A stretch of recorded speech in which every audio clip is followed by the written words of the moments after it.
with modern cameras on your phone, now anyone can be a photographer, but not everyone can be a good photographer. Vibe coding is great to like test things out and be weird and be risky. To get to that next level, you need to learn what is actually happening under the hood. Welcome to the podcast, Daniel. For folks on the line, Daniel Imberman, thank you for joining us. Someone who's been very deep in the data space and now in the AI space as well. Deep into Airflow, which is one of the cornerstones of the data industry overall, the big data movement. And a lot of experience with Kubernetes, but why don't I turn it over to you and let you introduce yourself to the rest of the audience for today. Yeah, no, absolutely. So as you mentioned, my name is Daniel Imberman. I've been in and out of the data space for quite a while now. Yeah, a little background, I was working at Bloomberg and I got really interested in the Apache Airflow project. And I realized that it didn't have a great auto-scaling story. So I was working on a very Kubernetes heavy team. That kind of led to the creation of the Kubernetes Executor, which is now a very commonly used Airflow integration across like Fortune 10 companies. And so I was always really obsessed with open source. And so when I got the opportunity to do open source for a living at Astronomer, I immediately took it. And it's been quite a journey. I helped a lot with the growing of Astronomer from a 10-person company to a 300-person company. Wow. And then I decided with all the AI boom happening, it was really time to go off and do my own thing. So ever since then, I've actually been doing a lot of AI consulting. So helping companies with their data pipelines, but also helping companies with their AI strategies and helping companies really build cohesive strategies across the entire organization to make their engineers as productive as possible with AI tooling. Yeah, I'd love to dive into that. You have such a interesting breadth of experiences, and I like to tell people often that, hey, like AI today, one of the cornerstones that you should be thinking about is data, because at the end of the day, what is context? Context is just data retrieved from the right places. And so, but yeah, maybe let's rewind and just talk about data to start with, and we can kind of work our way down absolutely. towards AI. I'm curious to hear, what was your first experience with Airflow, and how did you get involved in the project? What was that story for you eventually joining Astronomer?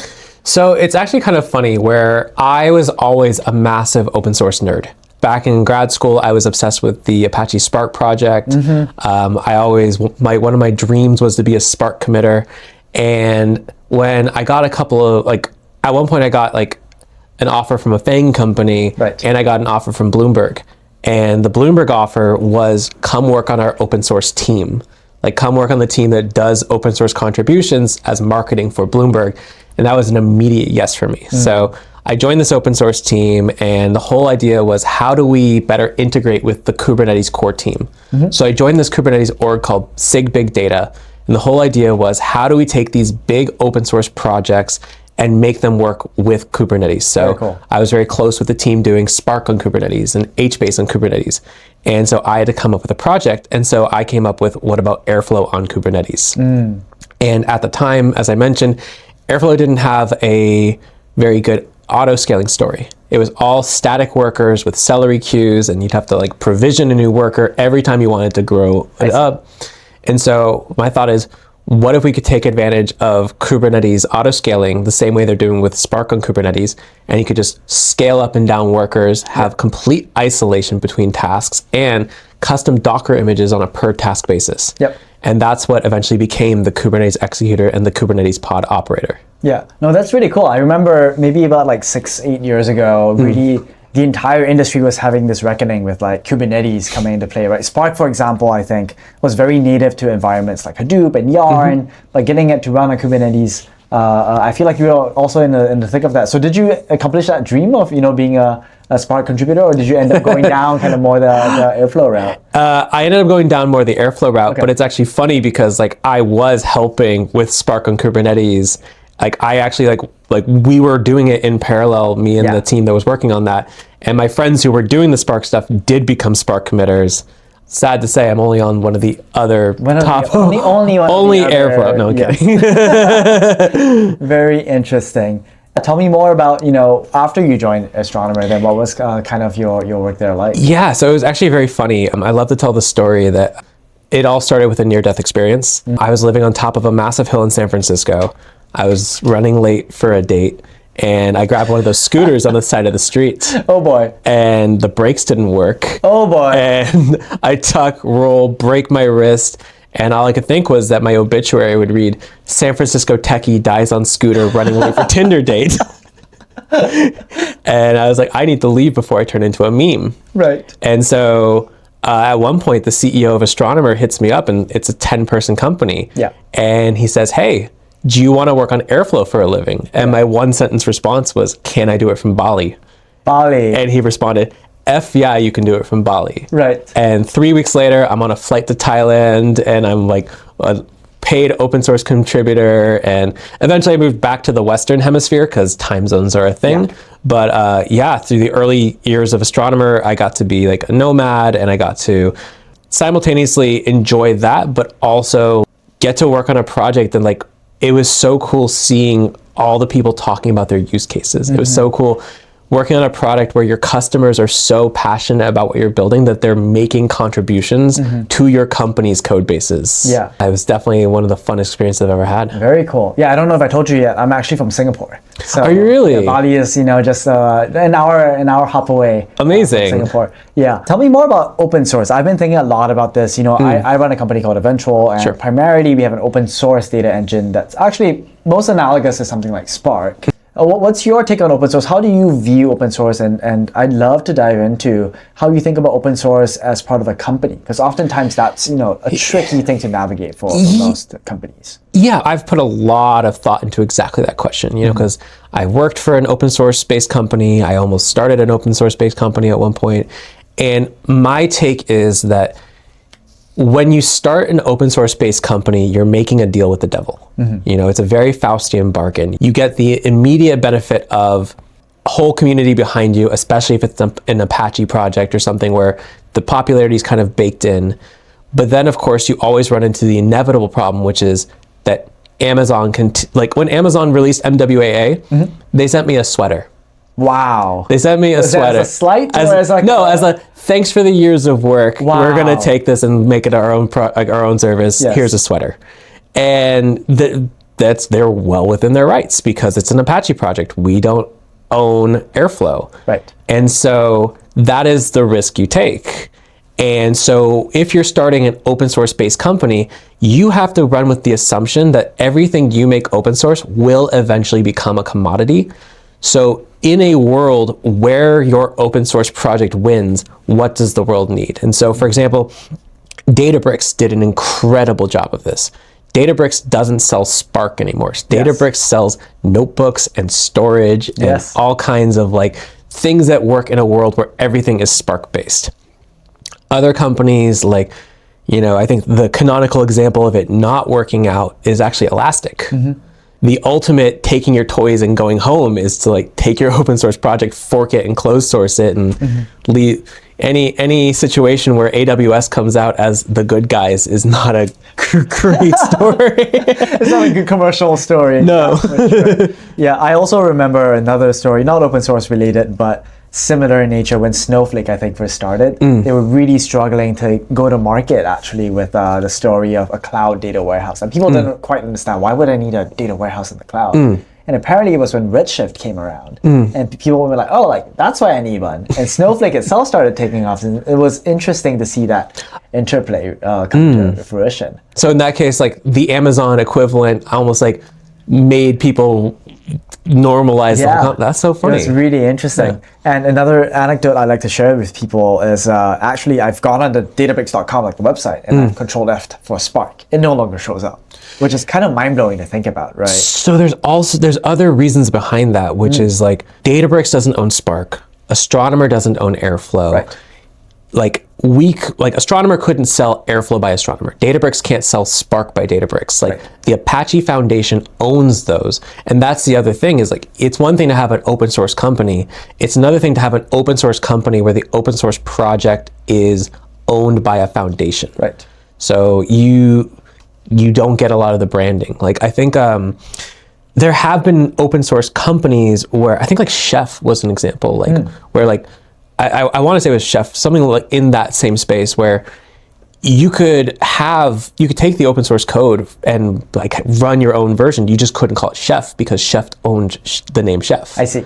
And so like, what do you do when you don't even own the marketing and the trademark of the open source project? Yeah. Very cool, very cool. And I think we talked a little bit about how Databricks thought of their commercial angle. Yeah. How would you describe Astronomers, and how did that relationship evolve over time with the Airflow project? It was always a very interesting conversation because it was always like, we wanted to make sure to give enough to the community. Yeah. Like, it's so important that we keep that community alive and healthy. Like, the last thing you want to do is be like delaying security patches or anything that would be considered as like bad faith stewardship for the project.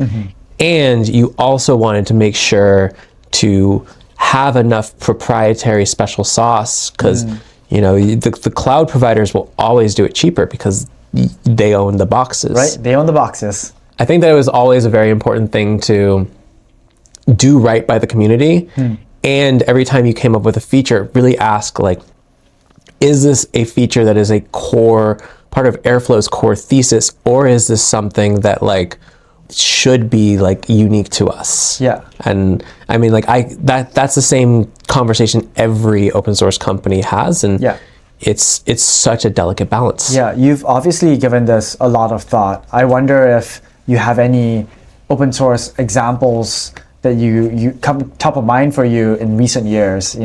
I like to tell people that things look very different now with AI in the loop. Like these agents can actually make software. Yeah. So it almost feels like the software we put out has now diminishing value, right? And open source is kind of an example of that. Like you could totally vibe a simple open source tool today. I mean, someone like Claude Code's like source code went out recently. Exactly. Someone literally took the source code, had AI rewrite it in Python, and now it's a new project. Exactly. And like, what are you gonna do? Like, it's almost free now. It's derivative work. Exactly. It's almost free now, and so I think about this a lot. Like, do any companies or maybe to start from there, do any companies come to mind as you think someone who's executed particularly well on the open source strategy recently? I mean, it's hard to say. Yeah. Like, I think that none come to mind yet. I'm sure there are some. I can't think of immediately. Yeah. What do you think of in the data space? ClickHouse, for example. And then another one I think about a lot, LangChain, maybe more in the AI domain. Any thoughts there? I'm curious to get your take. I mean, I haven't looked much into ClickHouse. Yeah, okay. And what I can say with LangChain is I think that LangChain has done a really great job of like, I think in a world where execution gets cheaper, thought leadership is really important. And I think LangChain's did a really great job of like thought leadership. Right. It's funny. This is something that I like to say a lot. There's an incredible book that I read about 10 years ago called Prediction Machines. And it was created, the University of Toronto has like a joint department between their economics department and their computer science department. And so it's a book from 10 years ago about the economics of AI. Wow. Was it prescient? And what was so cool is they talked about how in economics there's a whole concept of when the price of coffee goes down, the price of tea goes down too, because tea is a competitor to coffee. If coffee's cheaper, tea is cheaper. But the price of sugar goes up because people are drinking more coffee, which means they need more sugar. And so one example in computation would be when computers get more powerful, math gets cheaper. And so once math became so cheap, photography switched from a chemistry problem to a math problem. And that's where digital photography comes from. So in a world of AI coding, where the cost of execution goes down, what becomes more valuable? So good judgment, thought leadership, good marketing, understanding your customers. Those are the things that AI can't do yet but the actual execution side has become so much cheaper, like that becomes the actual moat now. Right. That makes a lot of sense. And yeah, like honestly, if we look at the things that LangChain has to offer, very viable today in today's ecosystem. Just take a bunch of LLMs and wire them all up. Exactly. But it was really the thought leadership at the very beginning, and people didn't even know how to think about AI. And what was RAG, I think, was one of the main things that came into at the very start. I'd love to maybe take a little bit of a detour and tangent here and now start talking about some of the data aspects of this. Sure. Curious to hear more about how you think data has evolved over the last 5 years, where everything else in tech has changed so much, right? One thing I like to point people to is Data Council. Yeah. The conference for data has now changed its name to AI Council. And it almost feels as if the conversation in the Valley has shifted significantly in the last 5 years. Have you seen that in practice as you work in your consultancy, but also as you work with customers, the top of mind things that come for them? It's funny. There's 2 articles on my website that come to mind. One is called "It's Still Just Data Engineering," Right. And the other one's called "The Unsexy Truth Is You Still Need Airflow." Good old Airflow. But everyone's changing their phrasing because they have to. No one's going to fund your startup if it doesn't have AI just splattered all over the deck. Right. And no one's going to come to your conference if it's not an AI conference. And AI is an incredibly powerful tool in the toolbox, but it is a tool in the toolbox. There are absolutely use cases in data pipelines where LLMs are so powerful. There are things that would have been so complicated to do with just Playwright or just classic parsing techniques that LLMs are so good for.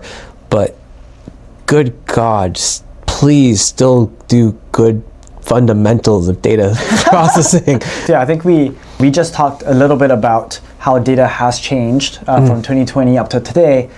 Let's talk a little bit about what hasn't changed. What are the timeless fundamentals of this practice, data engineering, right? Absolutely. I think that when I think about good data engineering, I think about maturity. It's what are you not doing? What are you not over engineering?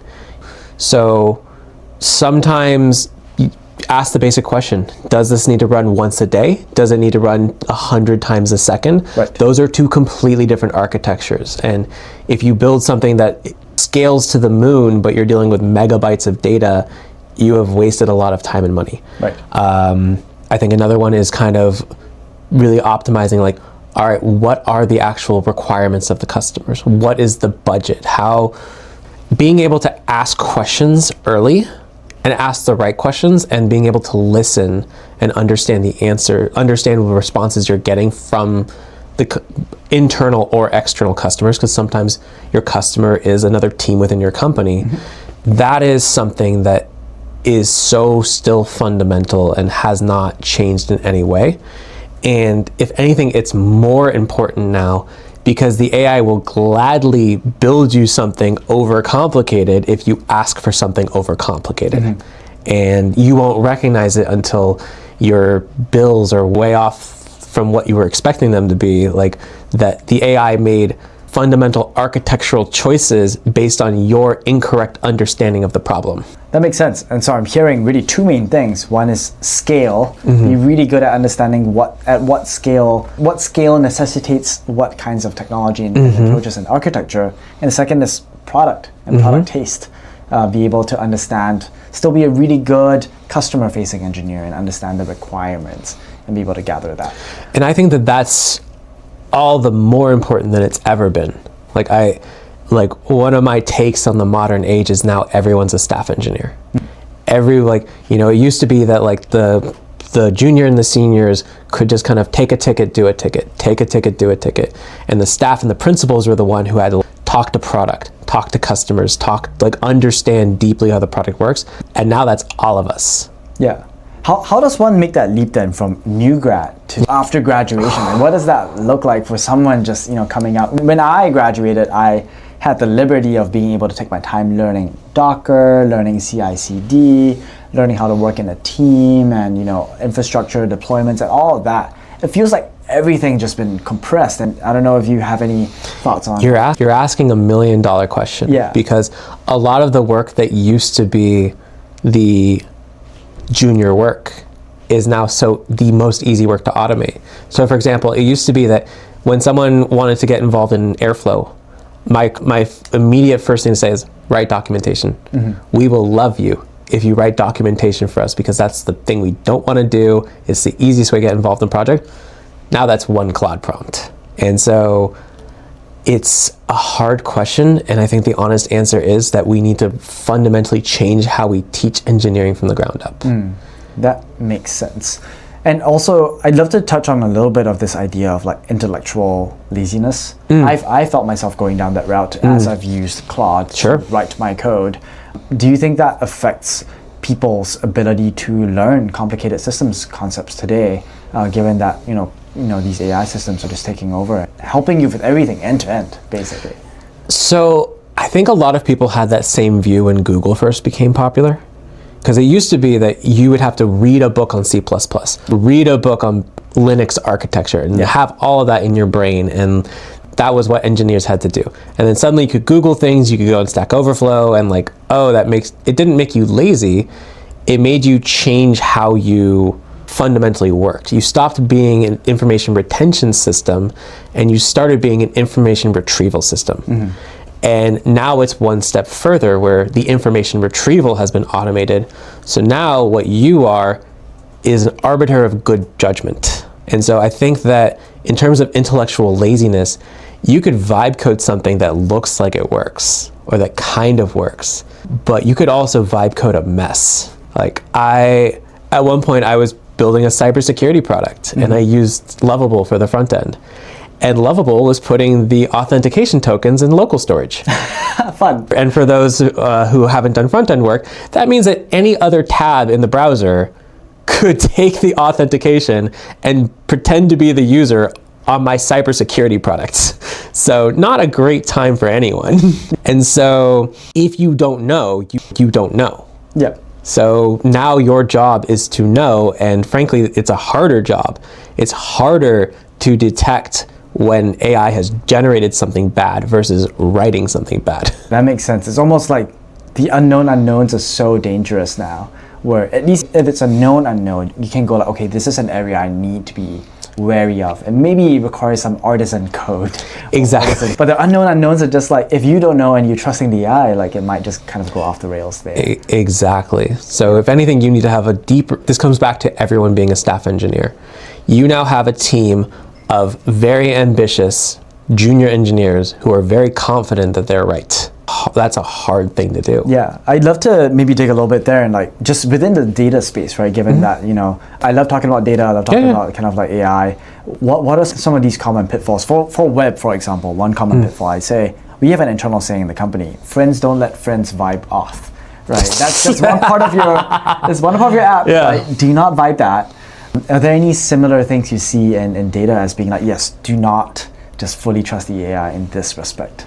I would say that a common pitfall I see is people overusing LLMs. So a story I heard recently was someone used like a vibe coding system to take a presentation they had and vibe code a website for it and then send a link to the website. And it's like, you've wasted $20 of Anthropic content or Anthropic tokens for what could have been an attachment to an email. Or I know someone who uses, they use Claude Chrome with the Chrome extension to do their smoke testing. Yeah. And it's like, great. So you're taking 20 minutes to do smoke testing when you could have used Playwright MCP to come up with a Playwright script and for free just had like your smoke tests like run for like 2 minutes. So I think that like just because it's easier to use these AI systems doesn't mean it's cheaper, doesn't mean it's more effective, doesn't mean it creates for better long-term outcomes. So you need to have the maturity to say, do I want to have the AI actually doing the thing, or do I want to have it help me build the system that can run more efficiently in the future? That makes sense. Is there an analog there for data workloads? One thing I think about, for example, is I'm guilty of this. I take a CSV, I copy it, I paste it into the chat prompt and analyze the CSV. Right? Whereas I should probably be getting the AI to like do it in a more structured way. Use pandas, right? Use any sort of like SQL dialect and maybe like query it. Well, I think to your exact example, it's like, are you doing it once or are you doing it 100 times? If you're doing it once and you're not dealing with proprietary data, throw it in Claude, screw it, ship it. Great. If you're doing it 10 times a day and you're having Claude regenerate analysis 10 times a day, that at some point you should say, hey, this should be a pandas script. Yeah. And so I think this is kind of where maturity comes back into play. It's like, it's okay to do the lazy thing for at least like for one-off work, but at some point it comes back to good data engineering, the same way that like if you were doing it before AI, that could have been an Excel spreadsheet. It could have been like, you wouldn't make a Pandas script for a one-time check off of a CSV, but you have to do it 100 times a day. Right. What use cases AI has for data engineering? Because I found myself using AI very heavily, at least recently, in applications, specifically web applications, and it's really good at that. I think we are just starting to use AI internally for more data engineering tasks, meaning one-off jobs, right? Ad hoc tasks, but also starting to write these cron jobs and have it maintain the cron jobs. I'm not sure if you have any deeper thoughts there. What I'm hearing is there's a clear use case of AI for web apps. AI is very good at making API servers. It's very good at making front ends at this point. Yes. Data engineering is a little bit murkier on that. What are the use cases where AI really shines in terms of how to be an effective data engineer with AI? Exactly. Maybe even more concretely than that, it seems like AI is really bad at using PySpark. And I'm sure the labs are buying a lot of PySpark data to try and make it better. But are you seeing that in practice in terms of AI adoption within the data space, maybe not being quite as prolific as it has been in web apps? I think that one thing that's really interesting there is like there's a lot less public PySpark repositories than there are public JavaScript apps, or there's not as much public data of people publishing their PySpark apps as opposed to like classic web apps. There's also just frankly a lot fewer practitioners of data engineering than there are web developers and app developers. So there's a lot less data to go on from the get-go. It's a lot harder to tell good outcomes in data than it is like, you can look at a website, you can click a button, you can immediately know whether you did it correctly or not based on do the interactions look correct. There are so many famous stories of companies that were working on wrong data for significant periods of time.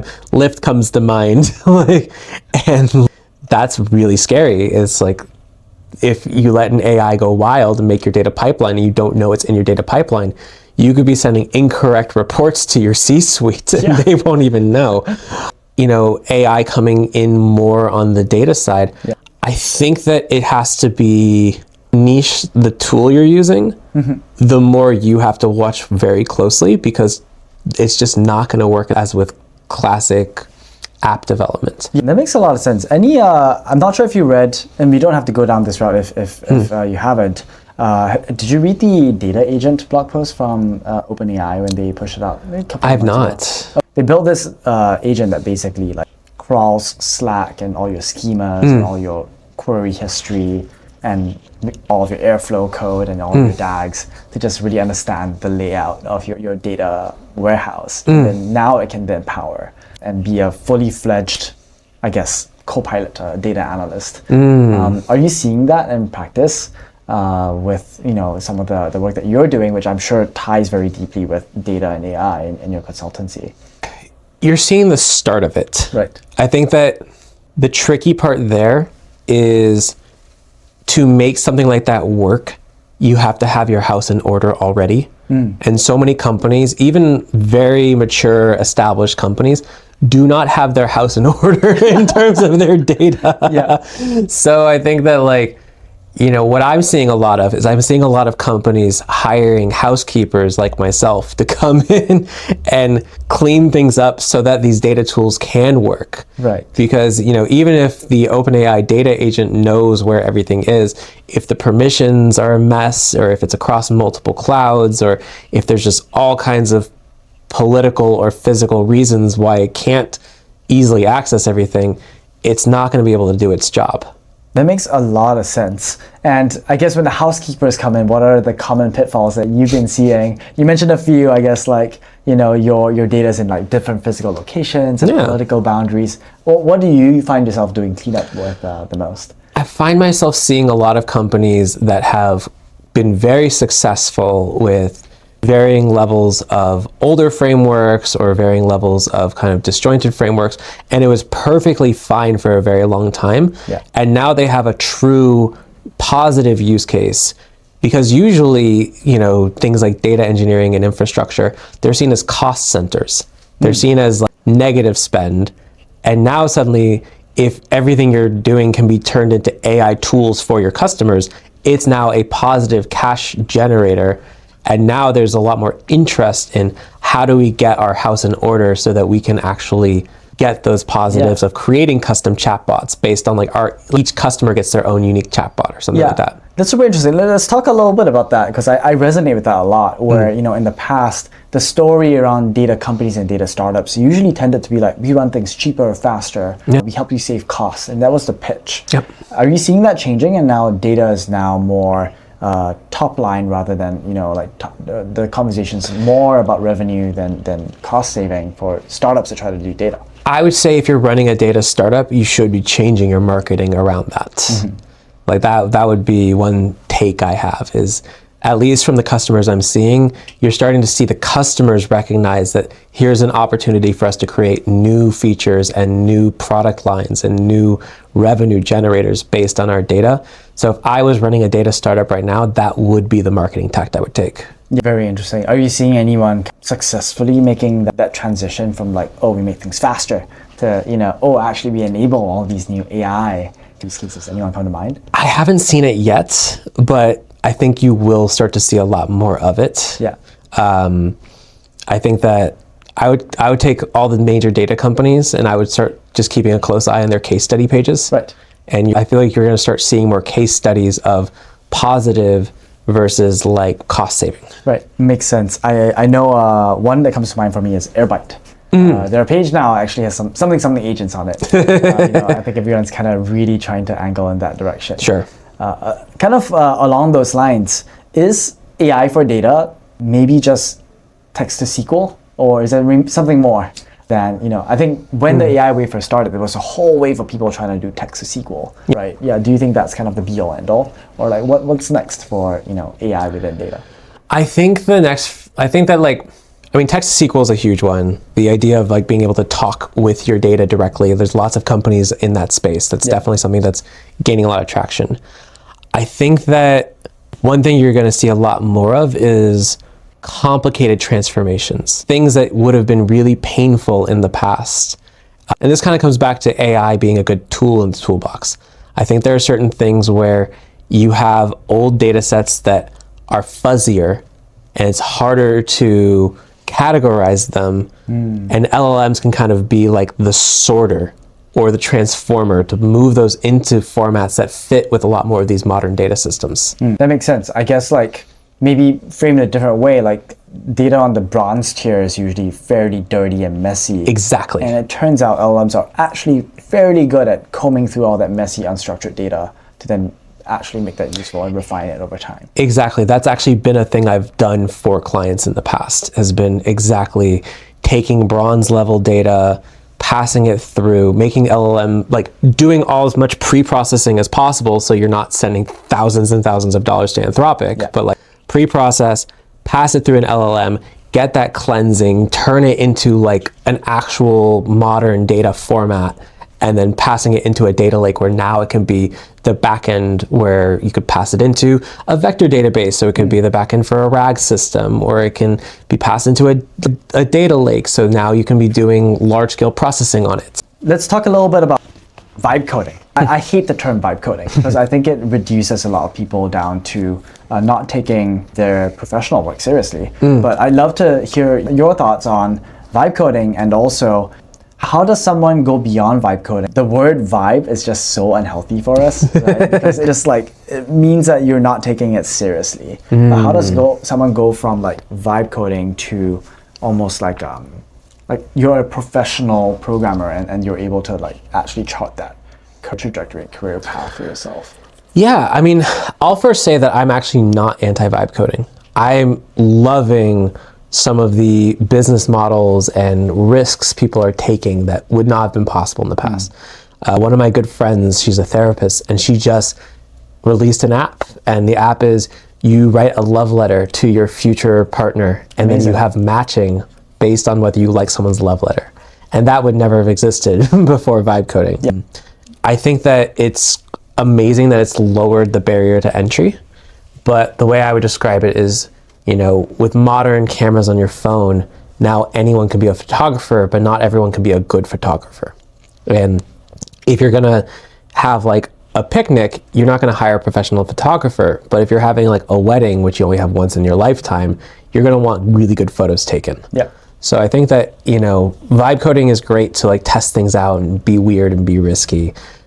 And to get to that next level, I think that you need to learn what is actually happening under the hood. Yeah. I guess curious to hear on that axis, that was a great analogy.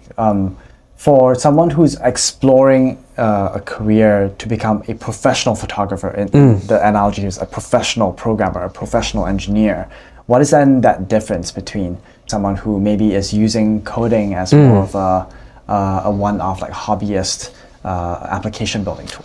Well, I do think it's actually quite one-to-one. Like a professional photographer knows how like different angles change the vibe of a photo, or like understands how different apertures can completely change like what emotion you're portraying from a person, or different lighting. Like actually understanding how all those things work allow you to play with it in ways that completely change the outcome. And in that same sense, when you're building an application, I don't know if you've heard of like the T app, but there was not. You want to introduce it to us? Yeah, there was an app called T. It was an app for women to write reviews of men they've dated. And it was not made by a very senior engineer. It was not made by people who knew what they were doing. And their S3 bucket was open to the open internet. And that S3 bucket contained all the driver's licenses with the photos and addresses of every woman using the app. Oh. I think that vibe coding would be great to get you to prove a market. And then it's like, all right, does someone understand what good security looks like, what good architecture looks like, what scalability looks like, what all these things that you only learn with time, and you only learn by taking a sincere interest in code, and sincere interest in systems. Yeah. And I think that is how you go from a hobbyist to a professional. With whether it's guitar, or whether it's photography, or whether it's software, you take a sincere interest in how it works from first principles, and you fall in love with it, and you really just ingest. You go to meetups, you go read books, you watch tutorials, and you go that one step deeper so that you actually understand what's being generated. Yeah. That's very cool. And honestly, when I think about this, it feels like it hasn't changed. In the past, we have people who take that sincere intellectual interest in the systems, like diving into the OS, like really thinking hard about memory and distributed computing. And those people end up being kind of the leaders of our industry, versus I think like people that tended to stay more on the surface level. I guess the analogy here would be to the vibe coders, but now they're actually, vibe coding might be a good thing, where it's really opened up the aperture to those types of people being able to play in that playground. Absolutely. One comparison would be, coding bootcamps versus going to college. I have friends who are wonderful engineers who went to coding bootcamps, and there were those who then took a sincere interest and learned how memory management works, how systems work, how backends work. And they're the ones who said, cool, I know enough to get a job. I have a job, I'm happy. And the ones who took that route are now having a lot of trouble because of the floor coming up from vibe coding. But it sounds like if you are someone who wants to take a hard look at this as a career and a job, it's still very much possible, as long as you're willing and interested in going deep into the practice in the industry. Exactly. What are really good, very senior engineers doing with AI today? Say a staff or a principal engineer. So I would say the biggest difference between a really good senior engineer and a staff or principal engineer is that a really good senior engineer can be a plus 50. But they're still just a plus. They're not a multiplier. And so when you reach staff and principal level, you have to be a multiplier. So what the really good staff and principal engineers are doing with AI today is they're figuring out how to use AI to enable everyone else at the company. You cannot be a good staff or principal engineer and only be worried about your own workflow. How do I improve our local dev and CI/CD so that everyone else is 10% faster? How do I investigate the current AI landscape so I can make recommendations to my team for what are the best AI tools for us all to be using? How do I standardize our software development lifecycle? Those are the questions that the really good principal and staff engineers are asking right now. Yeah, that's really interesting. And I get the sense also, in order to be able to do that, you have to have an extremely deep understanding of how things work at that company, the systems, and how to then tweak them and optimize them so that everyone else is more efficient. Exactly. So it's a mixture of that very deep understanding of what's going on in your company specifically, and that very broad understanding of what's happening in the industry as a whole. Yeah, very cool. Take another turn into your consultancy. I think a lot of folks will be super interested in thinking about that. You mentioned the magical words, digital nomad. I think at some point, every engineer has imagined themselves in that position. Sure. How would you think about someone who might be coming to you and asking for your advice on this? Hey, I am looking to take the skills I've built over the years and maybe start my own consultancy practice. What's actually turned out to be easier than people might think? And what's actually harder than what people might think? So when I first started, and I first announced on LinkedIn that I was starting a consulting firm, I had 10 companies reach out to me saying, we would love to work with you. Amazing. Please, we would love to have you come and help us with X, Y, or Z. And I messed up all 10 of them. And I didn't close a single deal of that initial push of interest. And that was very humbling. And I had to learn from scratch how to build a pipeline. And what I learned is, as an engineer, you're not really taught that much. You negotiate maybe once every 2 years when you change jobs. Right. You don't really learn how to identify pain points from customers because you have sales reps or sales engineers or product managers who do that for you. So for someone who wants to do this, I would say absolutely do it. It is such a great learning opportunity, but do so with your eyes wide open that this is grad school. Yeah. And you don't make money your first X amount of time in grad school. You have to go through the pain. You have to rebuild. You have to learn things that are hard to learn, but they are skills and they are learnable. And the better you learn them, the easier it gets. Yeah. And as a startup founder, I resonate with a lot of what you said. Basically, the same applies to doing a startup.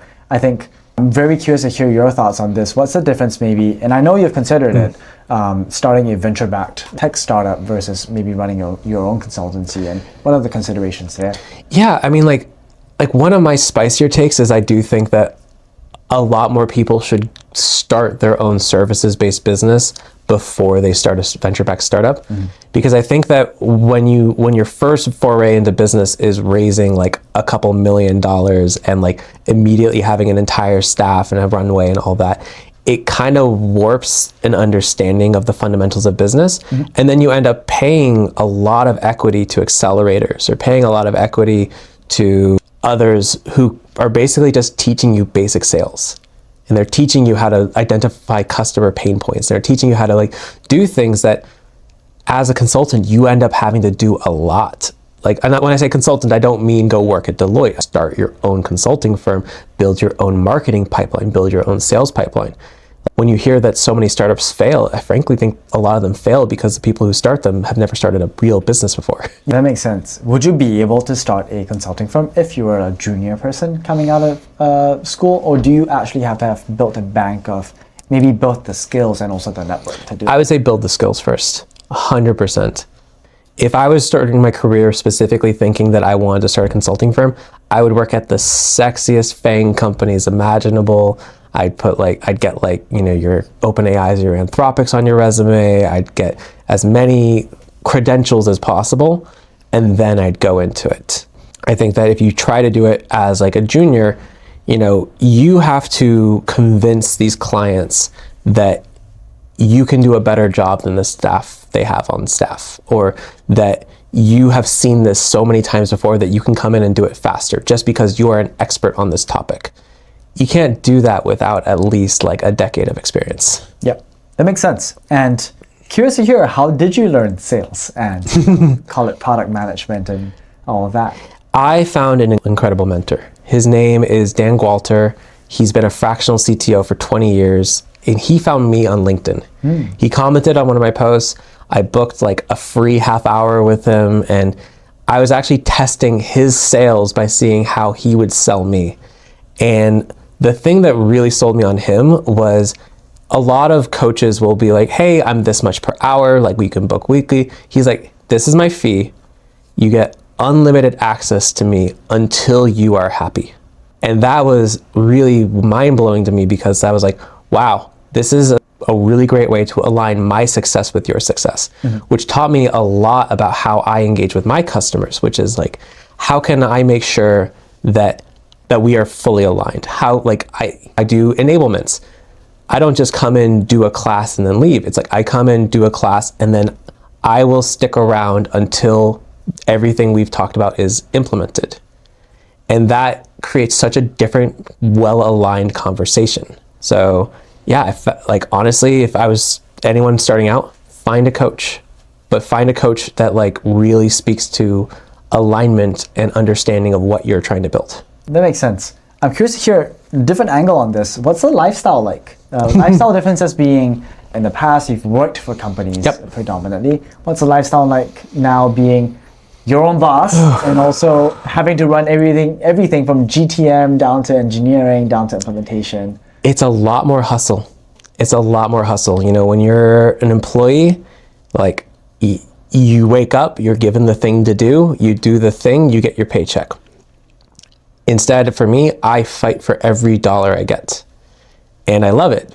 And I love how much I'm learning. And at the same time, it's so much more stressful, and you have to be so much more accepting of the chaos of the universe.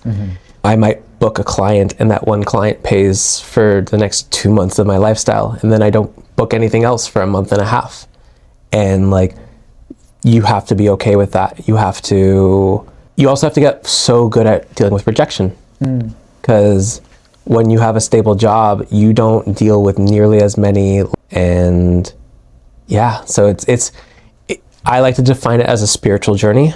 It has 100% been a spiritual journey. Everything I've described, I love. Yeah. I'm having a blast. Like, I'm learning so much, and I get to like meet so many people. I get to build something that's my own. I get to like decide like, okay, once this client ends, I'm going to take a month or 2, and I'm going to just play guitar by the beach, and that's okay.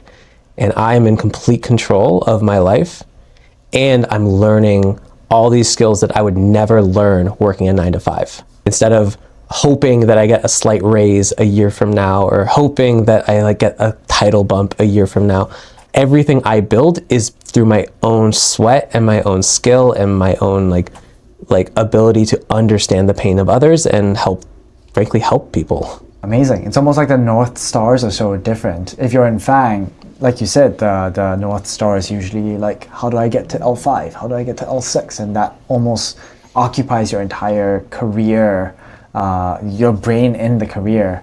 But now that you are running your own consultancy, you're gunning for very different things. Yes, exactly. It's a different set of optimization metrics. It's funny, I'm sure you've heard this. Everyone loves to like joke that like to be a startup founder, you have to be a little bit broken.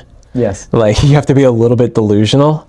And I feel like consulting's like the halfway point, where you don't have to be so delusional that you're like going for like the $1 billion exit, but you have to be like masochistic enough to like take in all these hard lessons and take in all these hard times and appreciate them, so that also when you get the win, when you close the client, when you like take that next step showing that what you're doing is the right thing, you have so much more joy from it. That makes sense. And do you do this alone, or are you kind of rallying a team around you to be able to build this together? I do it alone. I mean, at some point I'd love to put like a small team together. But for the moment, I've gotten really good at automating so much of my business, which has really also been a fascinating journey of like seeing an end-to-end business and saying, how much can I automate my LinkedIn interactions? How much can I automate like what I need to know for a client call? Right. What is maybe the biggest lessons you would learn as a consultant versus, a startup founder, since you've kind of been on both sides at this point? I think that one thing that's really different from what I do versus what you do is my product is me. And the benefit of that is I can stand on my credentials, I can stand on what I've done. And the hard part of that is that when a prospect falls through, it hits so much closer to home. And so I think that one thing I've had to learn so much more than I ever had to learn founding or being an employee at a startup is how to like not take things personally. Interesting. Yeah. And I think that resonates a lot. The product is me.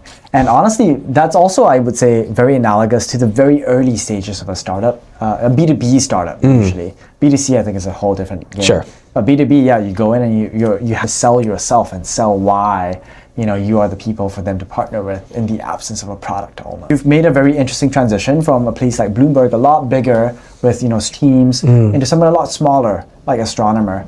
I think a lot of people are thinking about the same kind of trade-offs, especially as tech workers, where we have so much latitude to try different environments. How would you describe that difference of environment between a startup and a larger FAANG-like company?